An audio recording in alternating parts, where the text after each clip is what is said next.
Good day, ladies and gentlemen. Welcome back to today's edition of the Red Folder Strategy. Today we traded a PPI news event, and that took place basically at 8:30 this morning. And the candle that presented itself at first looked like a nice big candle, but then we got another big candle right after that. So basically, what I've done is I've combined the two candles. Why did I do that? Because of the size of the candles, and I thought, that's some decent liquidity, unless something set up with the second candle, then I would have just taken it to the top side. But anyway, so I marked those two out, and I was wanting to see one, either the top side or the bottom side, to be run out with a fair value gap, and then invert that fair value gap very quickly and a couple of candles, and that's exactly what we got here. A candle pushed down to that low, then a fair value gap formed with these three candles running that low, and it just take two more candles to close that gap and invert it. Now, if you guys follow me on the strategy, I normally don't take the trade directly on that inverted close. I'm waiting for a test into this inverted fair value gap. So you could have taken this trade right there if you feel you're going to miss any retests in here. And but the minute market take the swing high, the nearest swing high out, you move your stop to break even. In this case, the market never reached our target, but it would have come and stopped you out. Even though I took a bet or trade on the test of this inverted fair value gap and missed the 50%, I stayed in the trade and got a bit confused or worried when this high never got taken out, and this gradually slow progress, or the slow candles moved lower. I even had a live stream today where I took trades live on this, and I even said in my stream that I don't like the way price is moving, because it feels like price wants to, run lower, maybe come test, run this liquidity. At this point, when I got in here, I put my stop down here. And we came back and run liquidity, and then we formed a new fair value gap over here. We inverted it here.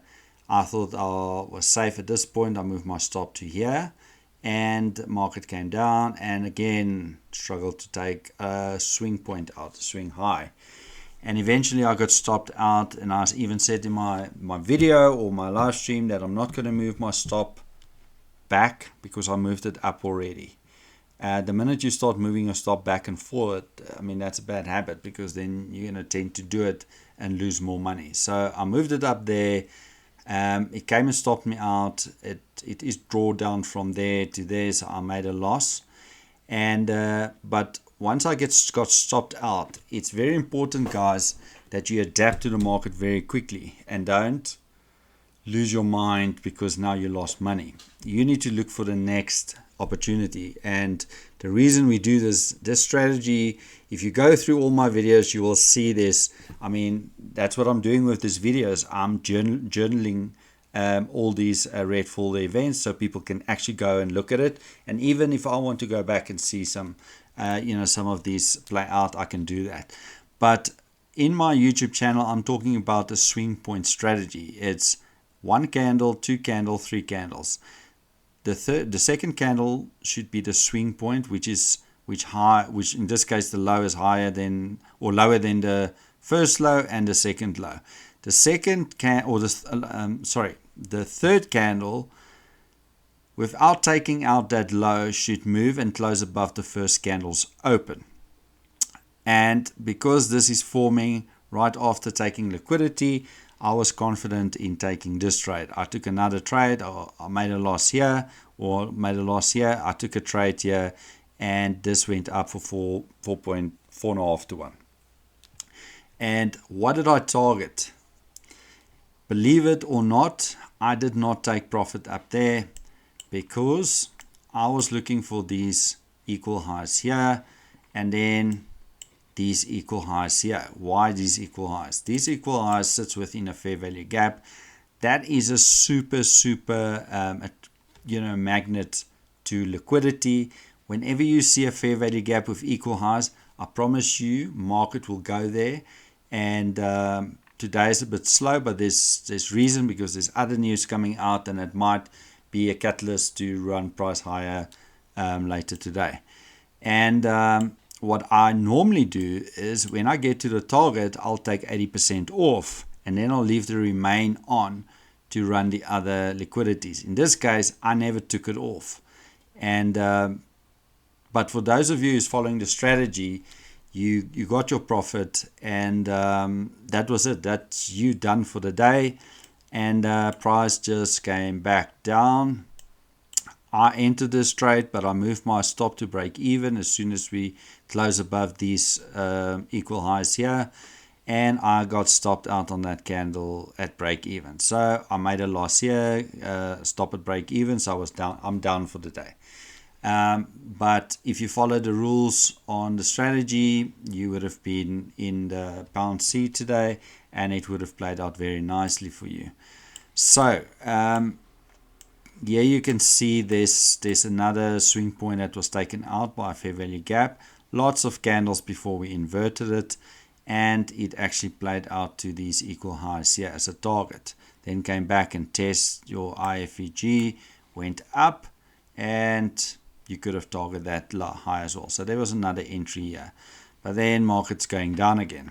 So I don't know if we're going to get to these equal highs maybe today. Maybe we're going to run this low and then move higher. I've got no idea. So I'm not trading this. This was my setup for today. And if I look back to what I've done yesterday was a 7-to-1 trade. And today you could have taken a 4.5. But be as it may, even if I lost one trade, I'm still up, and nothing to complain about. This is a long-term game. This is not home runs every day. And when profit presents itself at the logical place like this, you take money off the table and secure some profit. You don't want to get into habits spending time in front of a chart without taking money. So you're not paying yourself for doing the work. So it's important for you to take money off the table when it presents itself. And even if you don't get all the money, you got some of it. And all those little bits that you add together, and it's not little bits, this is a 4.5 to 1. If you take 80% off here and you move to break even, you made money. And if you do this over time, you're going to make more money, and you're going to, you can make a living out of this. So, ladies and gentlemen, that's all that I've got for you guys today. And I'm not going to speak to you guys tomorrow, but I will speak to you on the weekend. And then I'll see you next week when we find more red folder news events. Have a great day. Be safe. Bye-bye.